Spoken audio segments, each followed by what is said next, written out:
Welcome, friends. I'm Tanya Long, and this is Reset. Each week, we share conversations with thought leaders, innovators, and the dreamers and doers who are reshaping the future of work, technology, longevity, and purpose.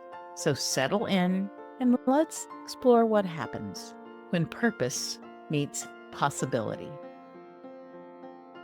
Hello, everyone, and welcome to Reset with Tanya here on a beautiful day, but from San Jose today instead of Los Gatos.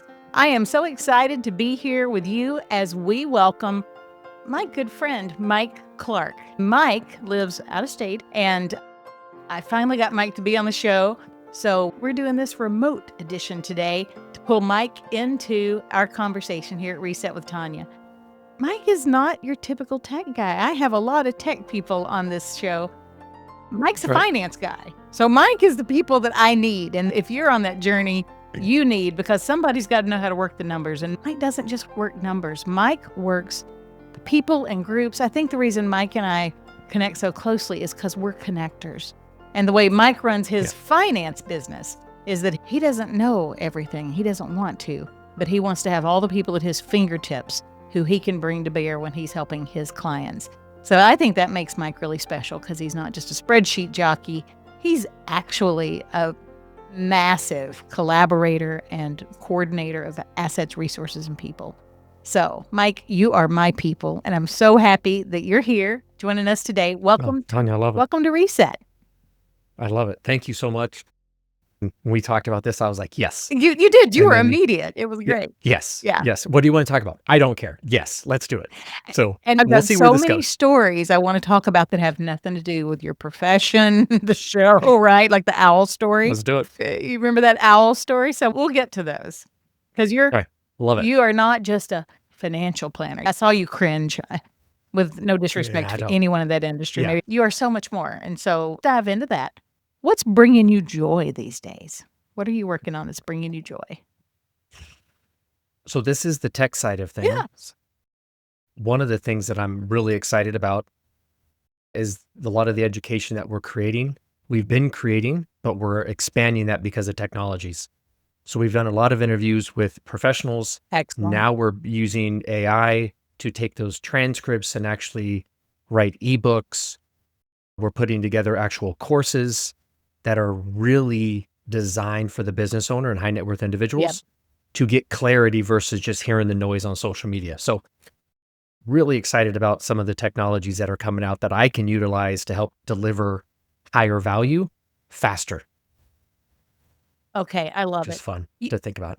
Our connection, the reason all of our calls go double the amount of time we allocate is because we always wind up talking about what's happening. And that's usually with some kind of technology, some kind of gadget, some new application we found. I work a lot in the funding and investment management side these days. And I'm looking out at the future with AI. And I'm like, how are VCs going to differentiate themselves as companies get smaller? And frankly, there's just a lot less need for people's capital in the way we're going to structure. And I hear you already forecasting that, right? Why would people pay you when they can more easily and readily find things online?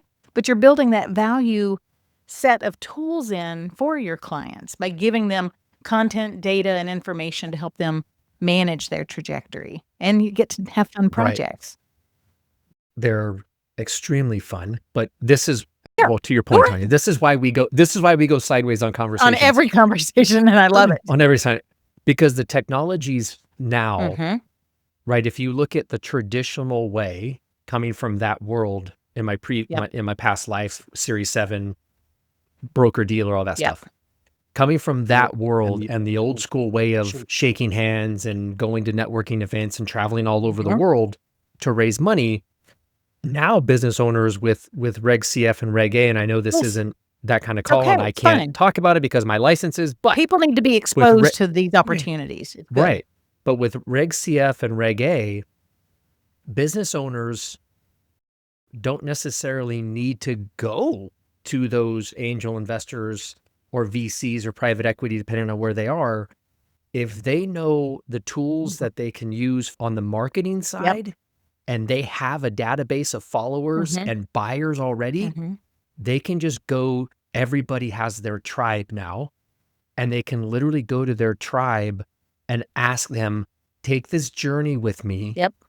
And let's see what we can do with this. You already know, like, and trust me, you buy my products, you engage with my social content, invest in me.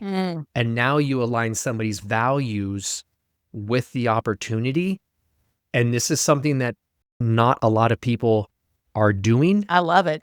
Guys at the top, the VCs, the broker dealers are all kiboshing it because it's really messing up their game. Their algorithm of the last 20 years. Their algorithm. Right. Right. Like they're the, the big gorilla in the room, and all of a sudden they're like, this little baby monkey is coming up and it's coming up fast. I got that visual. So, you're the baby monkey. I love it. I'm the baby monkey. Love it. I'm going to come at you like a spider monkey. Yeah, I love it. And because the thing is, the millennial generation, younger, they are very focused on mission and values, I think more so than our generation.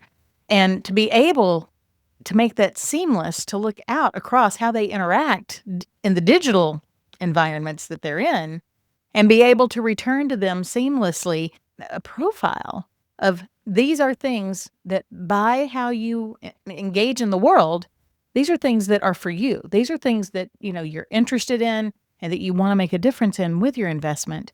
And I think that is remarkable that you can now receive, process, and have the capacity to do something with.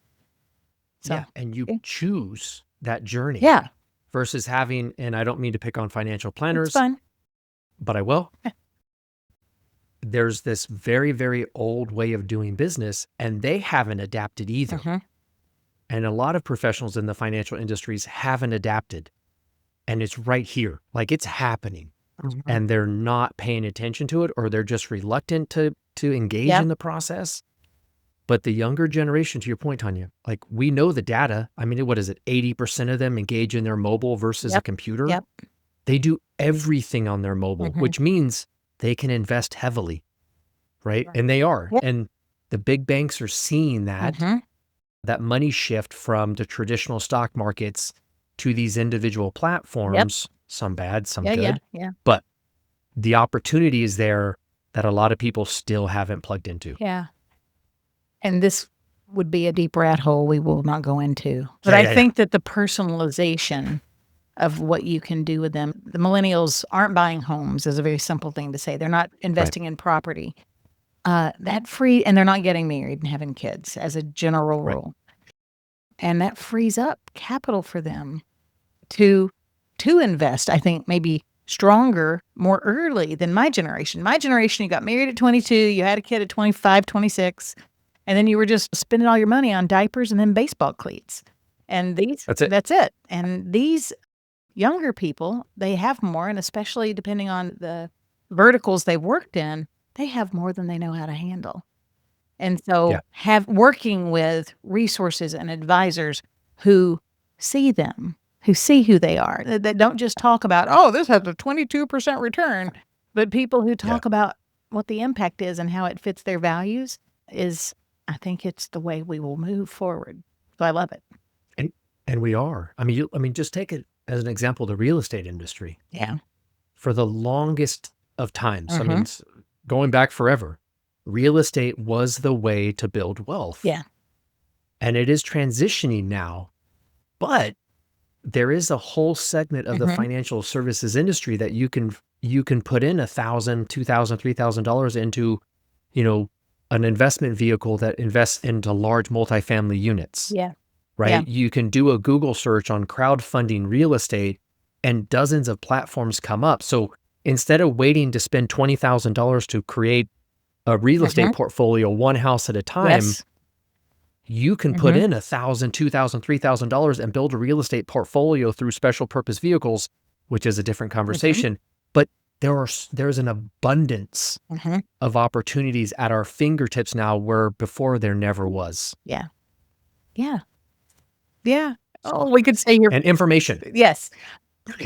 And I think these folks want to be involved. I'm still the generation where people would pat me on the head and say, do what I say, not what I do. Yeah. These younger generations, they are materially involved in the choices because they're more personal for them.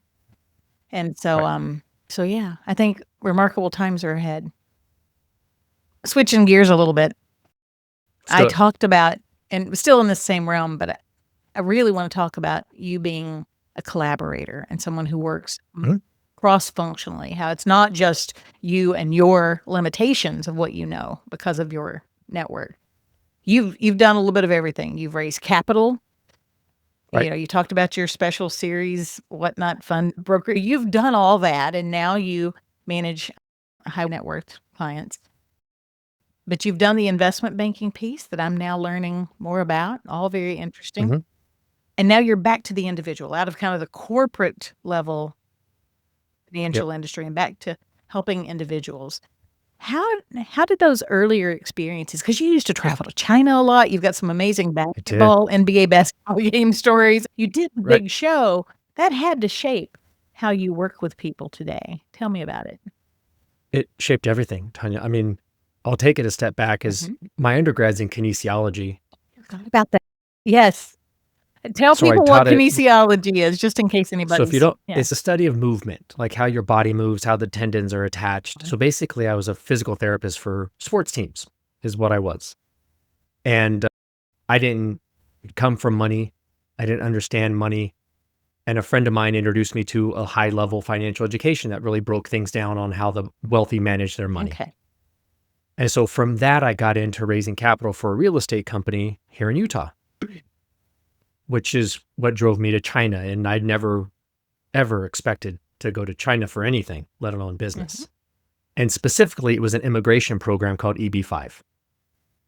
And going through that process, I really learned how business worked, right? How money flow through investments into operations, into different businesses, and then within operations, all the verticals. And I was like, this is mind boggling. And what happened was I started to see numbers on a big board, and I would just ask simple questions like, how are you going to service that debt? I don't get Mhm. that. And it was a basic question that a lot of people got mad at me for asking.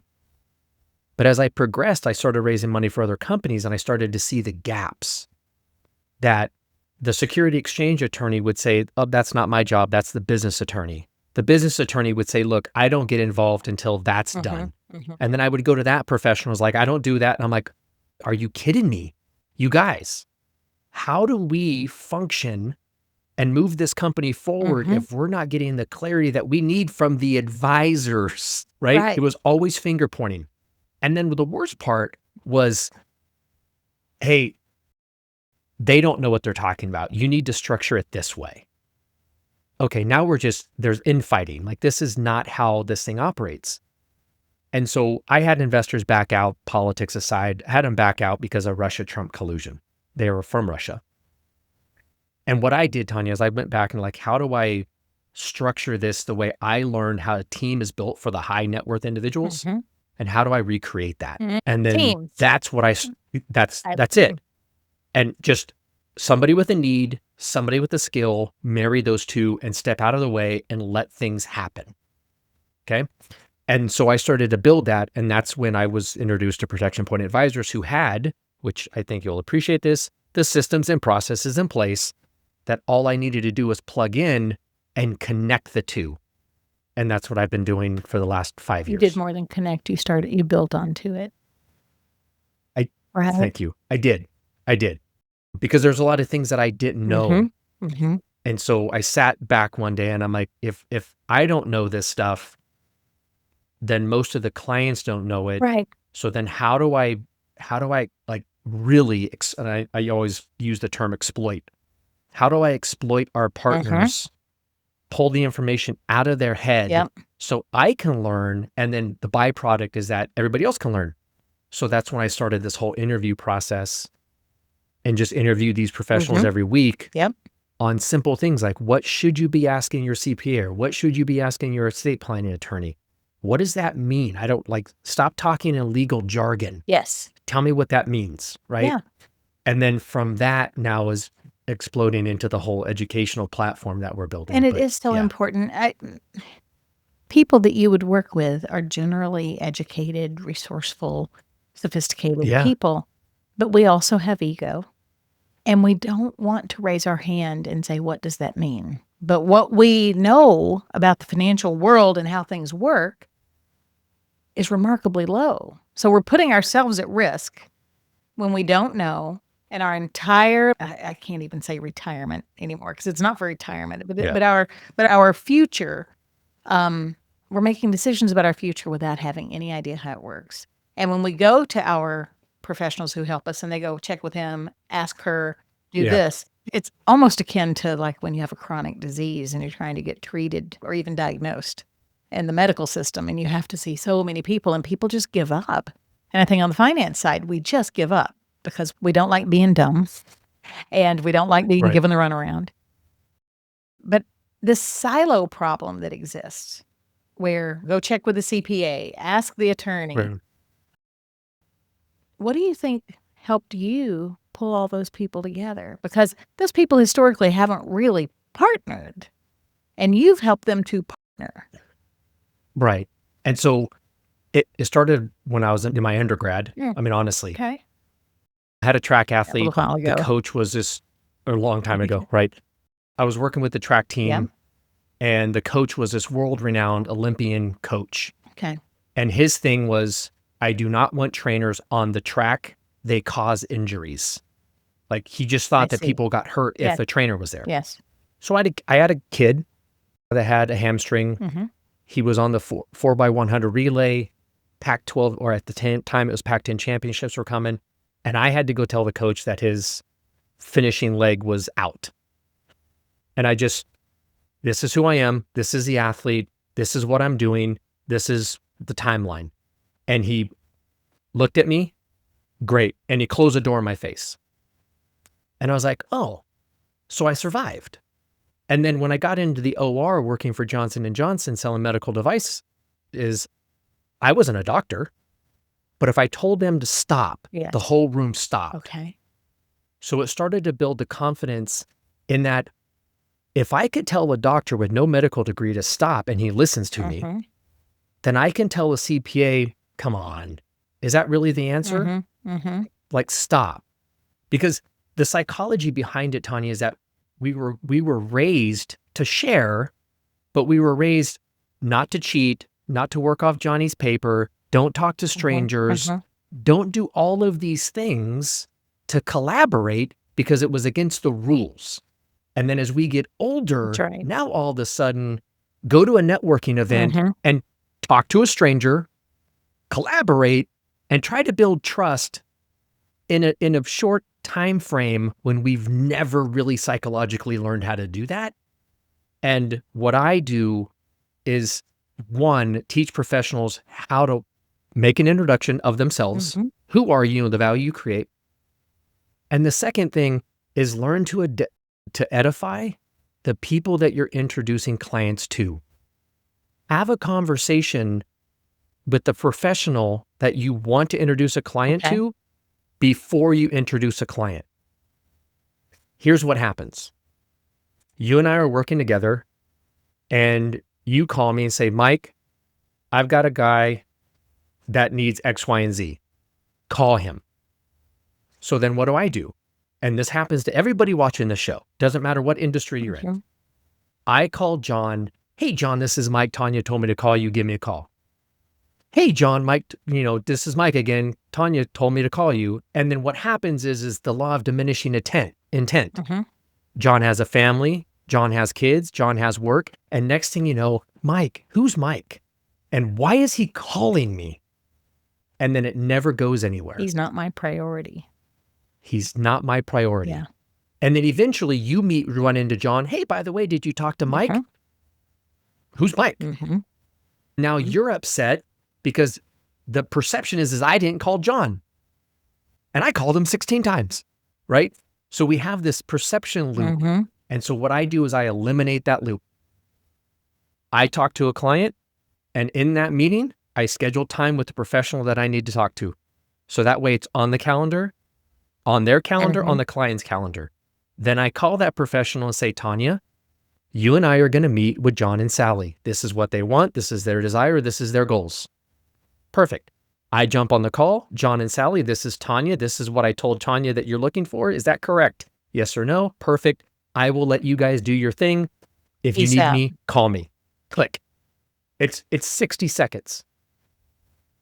And if we can do that as professionals, then we have better conversations. And if we have better conversations, we have better outcomes.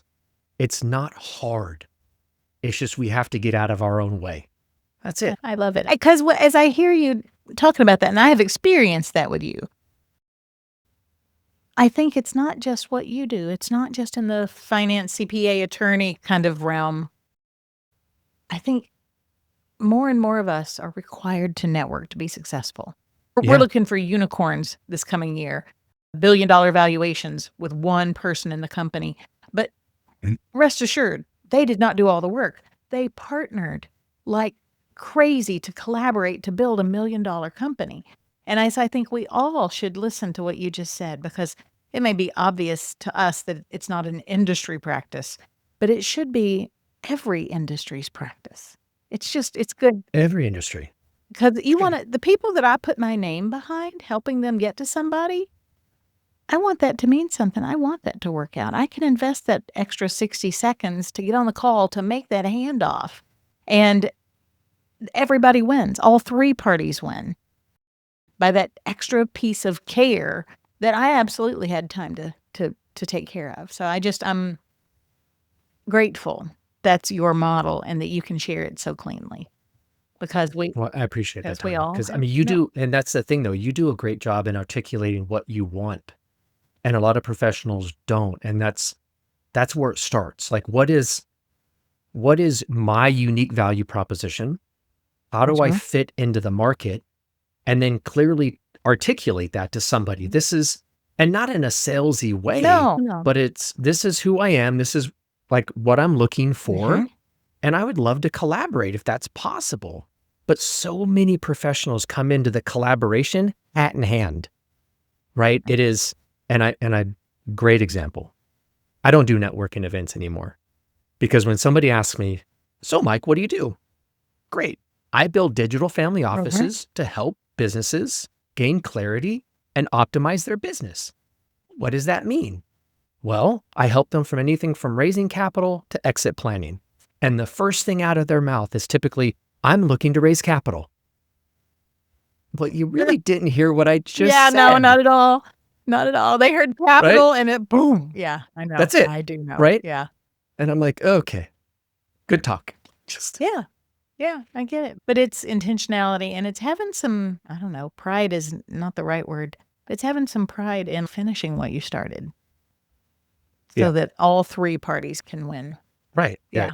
So pivoting again. Yes. Let's go personal just a little bit. Yeah. I think you're fascinating because you're a granddad, which to me, what do they call you? Five times over. What do they call you? Grandpa? Grandpa. Well, actually, no. They can't pronounce the G, so it's usually Grandpa with the K. How old's the oldest? 7. 7 now. Wow. So I think it's fascinating because, number one, you just don't appear to be ready to have grandchildren. That's just a statement. And you skip the kid part. You married into a relationship that then produced grandchildren. So for you to have grandkids, and I've had a couple of them online. I remember that day. My cousin, we talked way too long and they were done waiting at the door. So they're done. That was fun. But that part of your life, I think, is unique. And I wonder if that has shaped how you see clients now, because prior to that, you didn't have kids at all. And I'm sure that a lot of your clients are coming into the age where they're planning for college tuitions. They're trying to make everything work. And when you have children, it puts a whole new dimension into what you have to consider. So how has being grandpa, did I say it right? Grandpa. How has being grandpa changed how you look at servicing people? So Tanya, they say, and I say they, right? They say when you have kids, things change. Yeah.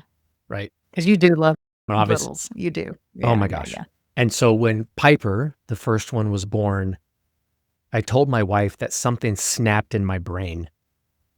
And it was, for me, now I've got to create this legacy for her and all of the ones that follow. And so how do I do that in a way that serves everyone, right? Because I can't go into it just, I need to create legacy for my grandkids, right? Because I have the skills and the knowledge to do that. And you're talking generational wealth kind of legacy. Generational wealth. Got it. Yeah. Okay. Right. How do I set them up? Because, and on a side note, everybody talks about generational wealth in terms of a dollar amount. I consider it not just dollar amount, but the education and the skill set for them to make better decisions with money, right? Which is a different part of this conversation. But what it really did for me in working with clients is that now I've got these little guys and gals floating around the house. How do I protect them? And how do I learn as much as possible to do that, which is the other part of those interviews that I did. Yeah. And then the natural byproduct of that is how do I share that information for others to protect their legacy, whatever that may be. But it's understanding their journey, which is different from everybody. And I think that's one of the failing parts of the financial services industry is they put too many people in these little boxes that they don't understand. And at the end of the day, your journey is different than my journey. And even my wife sitting across the house, her journey is different than my journey. There is an intersect with our journeys, but even married, living in the same house with the same grandkids, every journey is different. And being able to identify that was the one thing that snapped in my head when Piper was born, is how do I create more value? And that's where it started. And just falling in love with the process of really, without saying like a cliche or whatever, learning as much as possible on every level. I wish I could plug in like the Matrix. And soon, but we're not going to go there. This is not that show. Right. But what I heard you say, what I read into what you said, it was no longer just about the dollars. It's not about saving up enough to pay for each child's college education. But no, it wasn't transactional at all.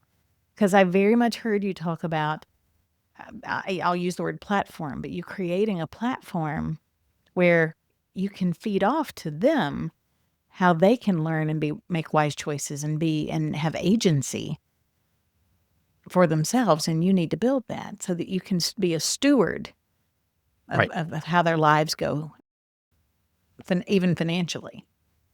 But and Tanya, and I appreciate that because that's how wealth is made. Like, there's a principle that I follow that it's exchange creates wealth. And at first glance, when you read that, everybody tends to go to the dollar. But the other day, Piper and I were here. Christy, my wife, went off and did something. And I went downstairs and I said, Piper, I want to do a little experiment with you. Come on, let's go upstairs. You would be such a fun granddad. And so listen, I said, Piper, I'm going to blow your mind. And we sat here at this desk and I opened up chat with the MidJourney GPT and I opened up MidJourney and I was like, Piper, I'm going to take, and I put my hands on her head. I said, I'm going to pull an image out of your head and I'm going to throw it onto the computer screen. And she's like, what? And I said, so tell me what you want to create. And she goes, I want to create a leopard with a baby leopard in a forest with a deer behind it. And Tanya, she looked at the screen. She's like, what? She was blown away that and like, tell me another one. I want a princess and a tout, right? So we went down this process of creating things like from her mind, right? And that, Tanya, is the exchange creates the wealth. Because if I can start implanting in her, asking different questions, then it sets her up to ask better questions of her CPA, of her attorney, of her boss. And so better questions equal better results. That's it. And that is where the exchange comes in. I don't care if I leave them $1 million, although I will, or more. I want them to ask questions and not be afraid of asking questions. You're training them on curiosity. To be curious people and to seek what they need and engage others in it, which is all about who you are. I love I it. love it. I mean, it's the process. I love the I love it. process. Good. I'm going to do a quick station ID here at the bottom of the hour. So you are listening to, are you ready? KPCR LP 92.9 FM in Los Gatos, KMRT LP 101.9 FM out of Santa Cruz. Lovely day to catch some waves. And our new little itty bitty baby, we have a new radio station just in the last month, KVBE LP 91.1 FM in Portland. Yeah, that Portland. Ooh, How congratulations. about that? Isn't that cool? That Talk is about cool. people growing and doing new things. We have a station out of, I think it's on the western side of Portland. Yeah, Awesome. very excited. So back to this 5 grandchildren. Piper's the oldest. What we teach them. That's one of the things that makes you unique, because you now get to have that perspective of seeing a different lens in life by wanting to create legacy. Another lens that I think you have is you lived in the Bay Area for a bit. I did. And you understand me. You get me. Here in the Bay Area, all this innovation around us and all this hyper busyness that we have. And but you live in Utah, which is, I feel like, a very more family-centered environment. So what has living between those two, and I think would probably be remarkably different communities in terms of behavior and prioritization. What has that? They couldn't been farther. I mean, so first I grew up in Modesto and then lived out in the Bay Area when I worked for Johnson & Johnson. My wife and I could not be more opposite. I watched everything as a kid. She didn't watch anything with an R in it, right? I listened to NWA. She didn't know what NWA was. So it couldn't be farther from the truth. And to be honest with you, Tanya, when I first moved here, the plan wasn't to stay. Oh. And so you've been there 10 years, haven't you? Since 2007, almost 20. Oh my goodness. Okay. Yeah. Yeah. And so you and I have talked about, I don't necessarily believe in predetermined destinations, but there are some things very, very uniquely positioned in terms of my life that put things in front of me, my wife, that I could not ignore. Yeah. And it was an interesting process that at the time the ego kind of got in the way and I tried to deny it. Mm-hmm. But that's how I stayed here. But ultimately, you're right. There is a stark difference between California as a whole, but specifically Northern California and Utah. It's definitely slower. It's picking up because more Californians moving here. But there is a huge difference in everything about Utah compared to California. Yeah. I love it. I love it. So what do you have to spend the most time actively working on when you have to shift gears and work with a high profile, maniacal, fast-paced innovator who thinks everything should be snap, compared to the life you're in where the girls come sit on your knee while you're finishing your call with me? It only happened once. And we had tested the boundaries of their patience levels. So what do you have to exercise when you come up against someone who is very immediate? Because finances are a long game play. Right. Really. So this is going to sound a little off track. It'll be fun. But so with kinesiology, obviously I have a skill set for working out. And so to your point, Tanya, I train with speed. So everything is timed at the gym. There is no walking around. There's very little talking. I mean, my wife teased me because I chew gum because it keeps me on tempo and pace. Mm-hmm. So that's the first thing. So I train with intention to keep the speed up.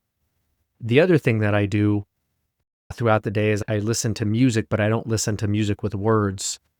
I listen to electric music, like house music, that has a tick, tick, tick, tick, like the metronome. Is that metronome? It's a metronome. Yep. Yeah. So without just having it tick, tick, tick and be annoying, the music itself is tick, tick, tick, tick, boots and pants and boots and pants and boots and pants. And it keeps me on pace. Mentally on that pace. And so can I slow it down? It takes me a little bit after everything's said and done to slow it down. But that's how I maintain that California pace in the mountain lifestyle of Utah. Okay, I love it. I love that you live in Utah and you're introducing your granddaughters to MidJourney. They think it's magic. They don't understand it's MidJourney yet. They just think it's magic. Oh my God, granddad pulled it out of my brain. That's it. It is. That's it. Just plugged it in. But what about your background in technology? And I don't know that you've ever held a pure technology role, but you would be a fantastic product leader because you are always ideating how to make things better. That's just how you're wired. Yeah. And you have a real knack for technology. So I'll just say that your background in technology or your capabilities there have helped you build a better practice as you've moved from a more corporate level of financing to the individual level, where I think, frankly, the vertical was just so ripe for innovation. Yeah. Right? So how did technology, because I think it also feeds you. It doesn't just do good work for your clients. You really enjoy it. You enjoy the tick, tick, tick, tick, tick build. I love it. Yeah. I love it. And so that happened. I didn't know anybody when I moved to Utah, really. Okay. There for a woman, had to create a whole life. Ended up, yeah, right. But when I first moved here, the guys that I moved here, my buddies, they all moved away. And so I'm here. I didn't know anybody. And I bought a package from Mike Dillard, an internet marketer, how to build a WordPress document. And this was in 2009. Yeah, it was. Yeah. Right. And it was the whole back end funnel email system. And I bought it for like $150. Yeah. And it was off of some like midnight infomercial. And for the next 3 months, I would call GoDaddy and I would ask them, what's an SQL database? How do I connect GoDaddy would answer those questions back then? GoDaddy. Oh, yeah. Wow. They would. Matter of fact, I called so many times one night, hey, Mike, what question do you have? And so from there, I built 7 different WordPress documents repeating, like I just reverse engineered it. Okay. And so from there, it was how, like, if this is possible, like what else is possible? And then it's just been keeping up on different systems and processes that I can utilize and exploit, if you will. And then understanding that things are constantly going to change. And then just understanding that we live in a world of absolute abundance. And where can I go in that pool of abundance and find what I need? Now, my problem is I go down rabbit holes and I find so many tools that I can't use them all. Bright, shiny objects. Me too. All of them shiny objects. And then I've got to go back to one thing that, going through Anthony Robbins a long, long time ago, was that find 2 or 3 guys or gals and stick to what they do. And so I've got to remind myself that, what's Gary Vee doing in terms of social media? What's Hormozi doing in terms of building funnels? And so I just stick to 2 or 3 guys that are using technology to the best of their abilities. And how do I reverse engineer it for me? Can we talk about abundance? I'd love to. I think you have to see a lot of fear in your role in working with clients. The future there's a lot of uncertainty. And I think if the future is a being, we'll just go there. If the future is a being, the being is asking us to have some faith in what's going to come. But there's so much uncertainty. The future is just expecting us to know things will work out. And I think you've got to have a lot of faith for the abundance mindset to be authentic. And a lot of people are scared because they can't really clearly see the horizon with all that's happening with AI, with their geopolitical stuff. There's half a dozen reasons that the future is not as clear as it was 15 years ago. How do you help clients find abundance? Because I think most people say they want to engage that way with the world, but then they're worried about their husband losing his job. They're worried about whether or not the stock market's going to fall. They're worried about any number of things. How do you be that for other people to show them to have faith. So the interesting thing, Tanya, that you said that, there is a lot of uncertainty today, but there was a lot of uncertainty in 2020. There was a lot of uncertainty in 2016. There was a lot of uncertainty in 2012 and there's always a lot of uncertainty. Okay. Always. And so most individuals that I work with are in a far better position than they think they are. And so one of the things that we focus on as a firm is the financial plan. And I'll pick on the financial services industry again. Most financial professionals focus on product first, then the plan, right? And there's reasons for that. Okay. Won't go into that because it picks on them too much. Yeah. But they're product based, they're transactional based. Where one of the reasons why I cringe when you said financial planner is I never wanted to be a financial planner. I know, you're not that. I think it's a horrible term. But one of the reasons why I picked the firm that I picked, and I was 2 weeks away from letting my license expire. That's how I did not want to be a financial advisor or a planner. But one of the things that we do as a firm is we put together a cash flow statement. Which, what coming statement? From the business Say world, it again? A cash flow statement. Thank you. Right? So coming from business and my MBA and all these things, I was like, oh, well, that's awesome.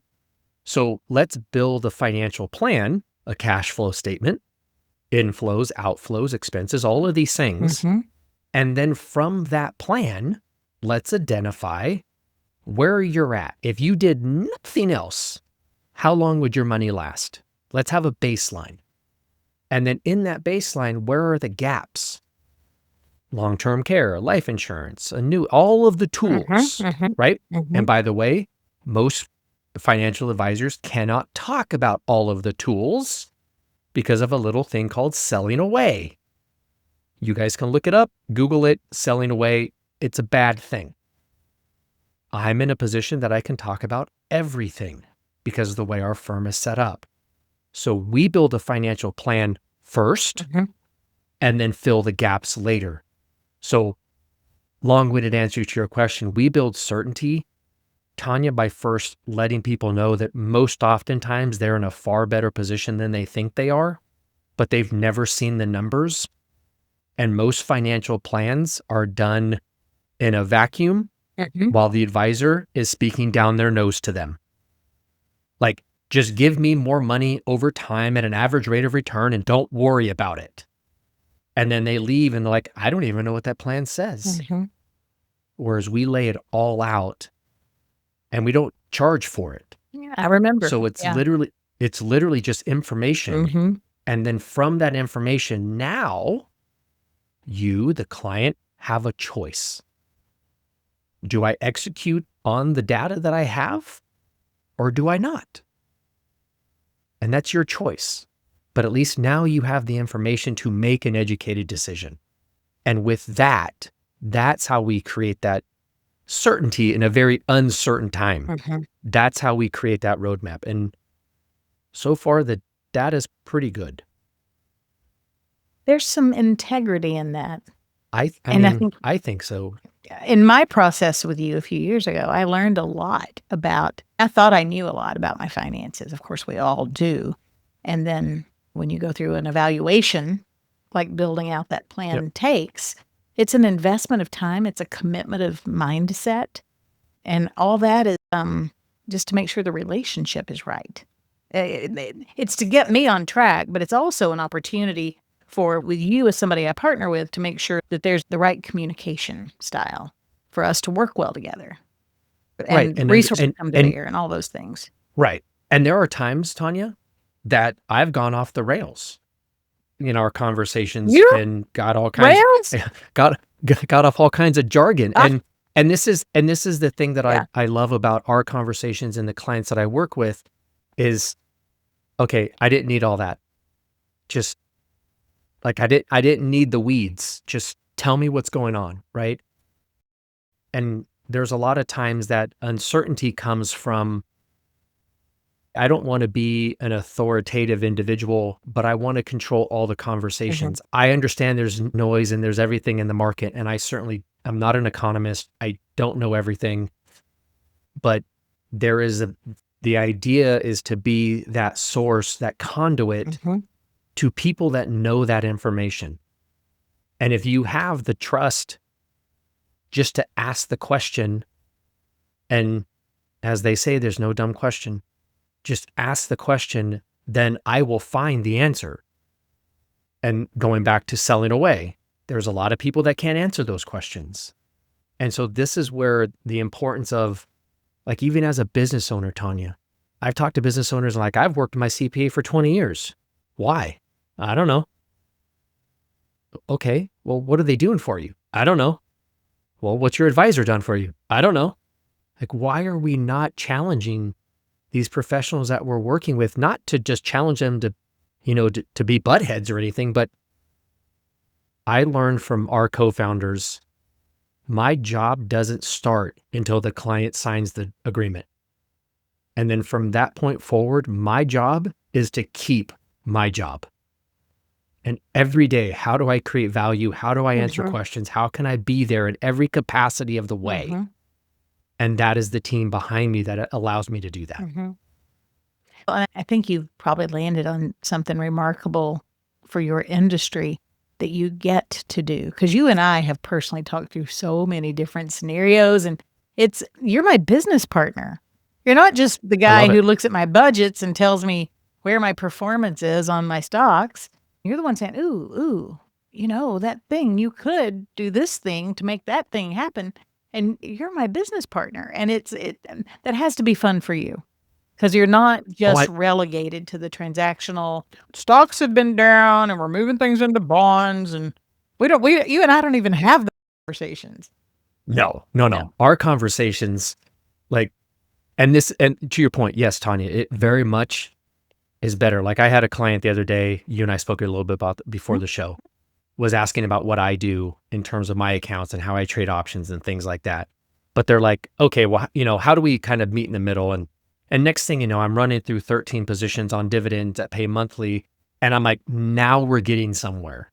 Like, I do care about the portfolios and the models and the traditional stuff, but I have the ability, which you and I have talked about, to talk about self-directeds and how to utilize self-directeds. Big fan of self-directeds. Huge. Look it up. Call me. I'll tell you all about it. One of the most underutilized financial tools in our wheelhouse, and no advisor, very few of them talk about it because they can't. Yeah. And so the portfolios, that's great. But when you call me and say, hey, what is about this transaction? Or can I do private equity? Yes. And matter of fact, the call I have today after this, Tanya, a client has a business relationship in Australia, and he calls me and goes, I'm going to close my 401 or my IRA, and I want to put that money into that. I'm okay with penalties and taxation. And my email was that, hey, let's discuss how the business is structured. And if your name is on the business, to avoid self-dealing, because we might be able to move that money into the business without paying penalties and paying taxes. And he's like, no way, all kinds of exclamation marks. Let's schedule time. That is the fun. That part I love. Like, let's do some technical analysis. If you have an equity position, hey, I heard this on the news. Great. Let's put it on Yahoo Finance. Let's draw some lines and let's see if it's legit. That is where the fun's at.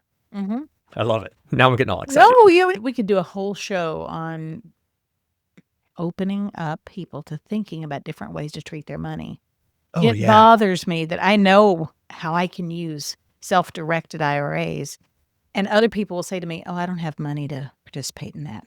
I don't have money liquid. And I'm like, what do you mean you don't have money liquid? You're 45 years old and you've been in corporate America the whole time. So of course you've had a 401k. So of course you've got money sitting there, and you have money that's liquid. I think people sometimes are just too passive for whatever reason. It's like this conversation we've been having here. People don't ask the questions they should. They think they're locked in and they don't want to ask. And I don't Tanya, there are understand that. billions of dollars every year that are left in previous employers' 401k accounts. Like, Yep. I mean, one, it's a disservice for human resources to even allow that to Yep. happen.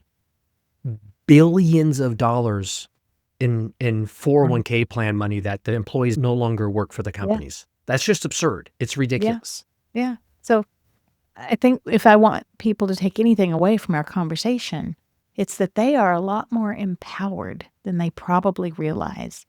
And they need to be having conversations with the people who shepherd them in this part of the journey to ask the questions so that those shepherds have an opportunity to provide some of that wisdom about the options that you have. That it's not just a passive thing. It's not just to throw it all in a 401k based IRA and let it sit for 30 years. That's just no fun. And it's a disservice to what your potential is. It's a huge disservice. And that is the old way of thinking. And we're just in a new era. Yeah. And way more tools, way more information that you can make better decisions. Perfect. I want to move to the lightning round. Because instead of going deep, and I didn't ask you about crypto, I wanted to ask you about crypto because I'm not invested in any crypto as a statement. I think it's a really interesting discussion you're either all in on crypto. Here, I'm discussing it. You're either all in or you're terrified of it. There's no in between. I'm in between. Yeah. I am all in on the blockchain. That's different. I am not in on the currency. Correct. A lot of people don't understand that. They just haven't studied enough yet to see that. But, we don't have a choice but to be all in on blockchain. And I think it needs to be implemented like yesterday. I'm like stopping my mouth because I'm about to go. We have no choice. Instead, let's do the lightning round. What's the best lightning round? Fast responses, maybe. They weren't more. But what's the best piece of financial advice you've ever received?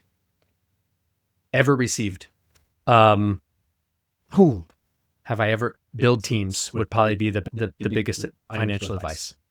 How interesting. Because is build a team.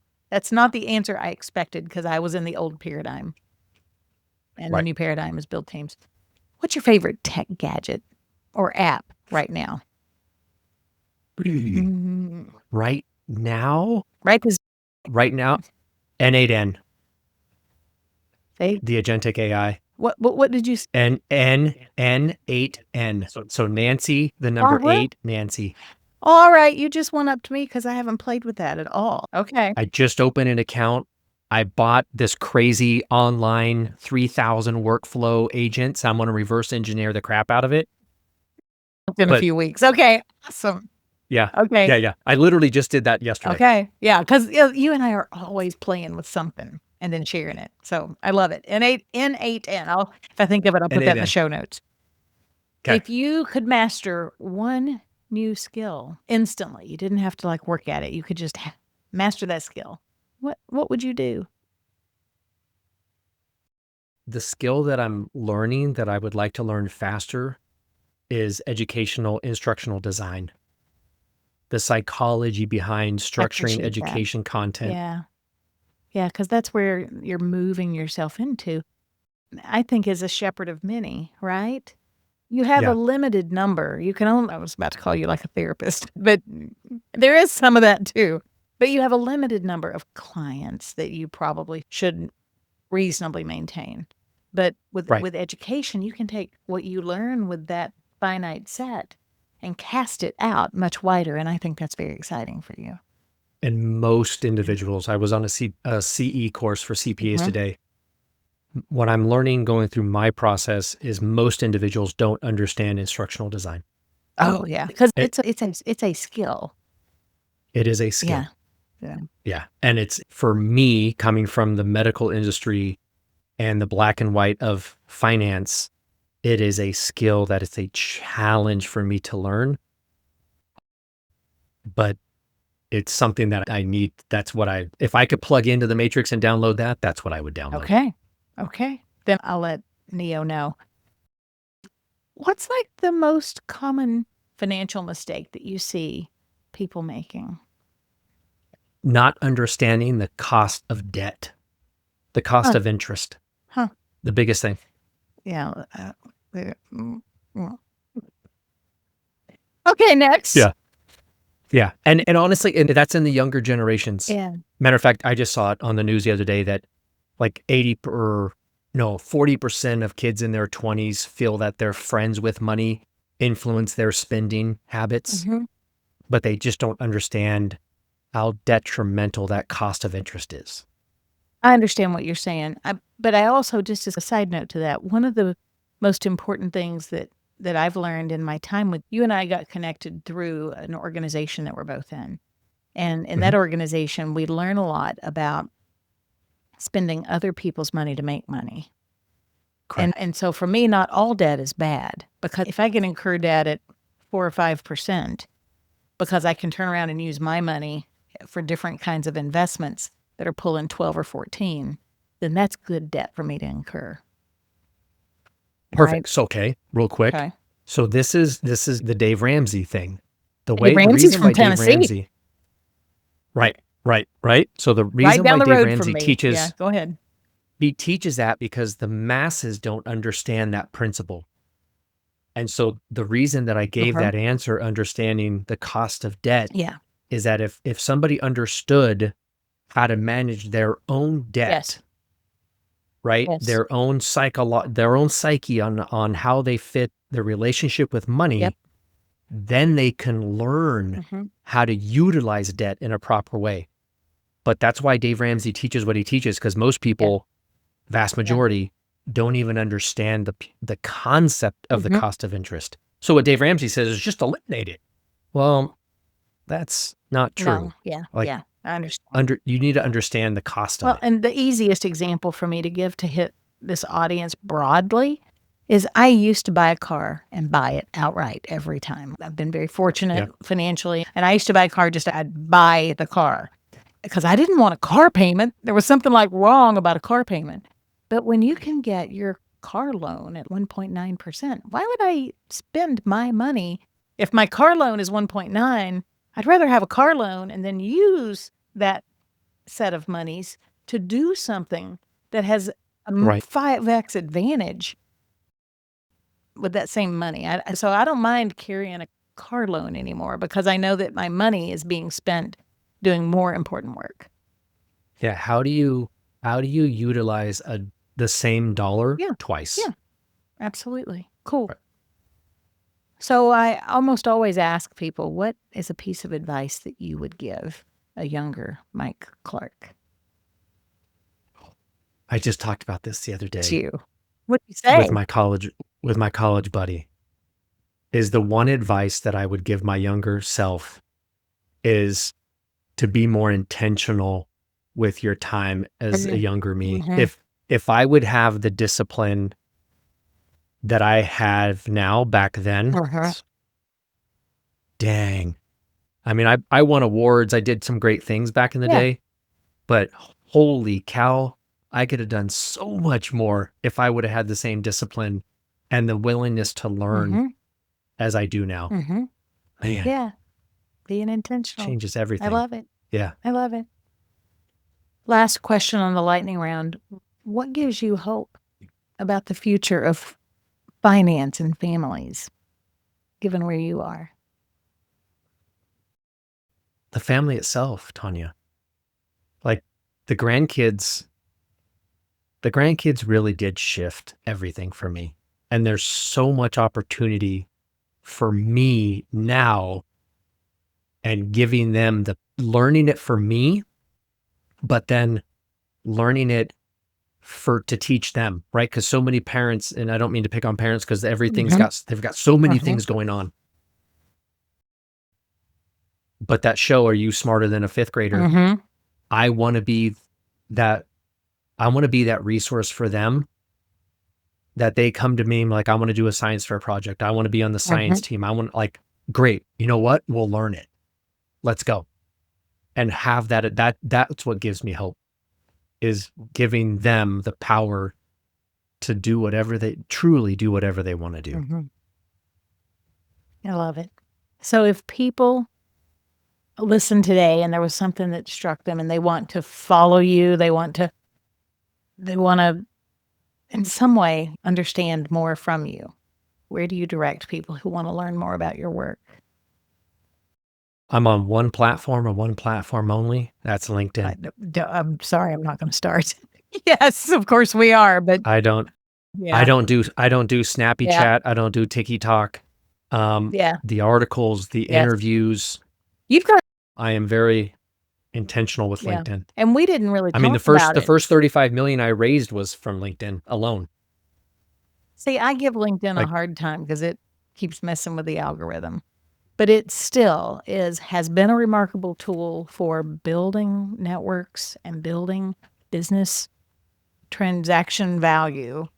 And yep. it still is. They mess with the algorithm, but I think there's still a tremendous amount that we do on LinkedIn. And people who are interested in you've done, how many podcasts have you done? 119. Yeah. So anybody just like wanting to be better at understanding how their finances work, there's 119 nuggets of value out there with Mike's name on it. That's free, right? 100%. That you can go and learn and be interested. And we all have drive time and other times that we can optimize that time on TikTok, the metronome, get the Yeah. metronome out. Right. But we can all optimize that time. So you have done a tremendous service. You've been on this journey a while, this educate more people. It's starting Yeah. to, with the current technology opportunities that we're having, I think it's easier for you to take command of building something much bigger from an educational standpoint. But you've been on this path for a long time with that podcast. Yeah. Right. And Tanya, that's the thing with the technology is that, you talked about, fear and AI is going to take jobs. Well, you know what? The car took away horse and buggy jobs. Everything takes away jobs. Everything since we've had industry, right? Mm-hmm. But what I embrace and what a lot of people should embrace is that for me, I'm not a creative. I've never been a creative. And I watched a master class on this. And what struck me was AI will give the creatives more power, but it'll give those that are not creative creativity. Yeah. We never had And access to. Yeah. right. And so for me, I can put in the intellectual properties of it into AI and tell it don't be intellectual, put it in this, and this tone. And it spits out the intellectual side into something that's actually palatable for anybody else.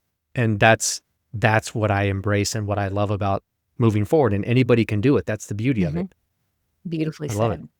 I'll put your connection points in the show notes so that people can see what you do, can learn from what you do, and can engage with you if they'd like. So, good. Yeah. And this is the thing, Tanya, is that if anybody connects with me on LinkedIn and there is a person or place that they need an introduction to, then please just ask for it.